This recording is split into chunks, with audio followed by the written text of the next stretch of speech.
আসসালামু আলাইকুম। আজকে নিয়েছি ছোট্ট সমোসা রেসিপি কলিজা দিয়ে। তো প্রথমে নিয়েছি তেল, তারপরে নিয়েছি জয়েন, তারপরে নিয়েছি এখানে জিরা আর পেঁয়াজ। আর এখানে চিলি ফ্লেক্স দিয়েছি, চাট মশলা, হলুদ গুঁড়া, জিরা গুঁড়া সব কিছু দিয়ে তারপরে এখানে আমি আলু দিয়েছি। আলুটাকে ভুনে নেব। তারপরে এখানে দিয়ে দেবো একটা কলিজা ছোট, ছোট করে কেটে দিয়ে দিলাম। ১ পিস কলিজা নিয়েছি এখানে বড় এক সাইজের। তারপরে এখানে দিয়ে দিলাম একটু লেবুর রস। তো আমার এখানে পুরটা রেডি হয়ে গেল। পুরটা ঠান্ডা হতে হতে আমি এইটা সমোসার শিটগুলো একটু বানিয়ে নিব। তো ছোট ছোট সমোসা বানিয়েছি। এখানে তারপরে এই যে দেখেন আমি ওই গোলগুলি আমি এইভাবে একটু হালকা লম্বা করে নিব। এই যে দেখেন হালকা লম্বা করে নেবেন। তারপরে এই যে এখানে দিয়ে দিবেন দেখেন।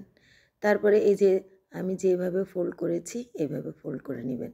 তো দেখতে দেখেন কতটা সুন্দর লাগছে। আমার সবগুলি হয়ে গিয়েছে। তারপরে এখানে আমি ভাজতে চলে যাব। দেখেন আমি এখানে তেল নিয়েছি। তেল হালকা গরম করে এটা একদম হালকা আঁচে ৫ মিনিট এপিঠ ওপিঠ করে ভেজে নেবেন। একটু সময় নিয়ে ভাজবেন হালকা লো আঁচে। তো আমার এই ভাজা হয়ে গিয়েছে দেখেন লাল লাল। তো এটা আমি পরিবেশন করেছি। কেমন লাগলো? আপনি ইফতারিতেও এটা পরিবেশন করতে পারেন। খুবই মজার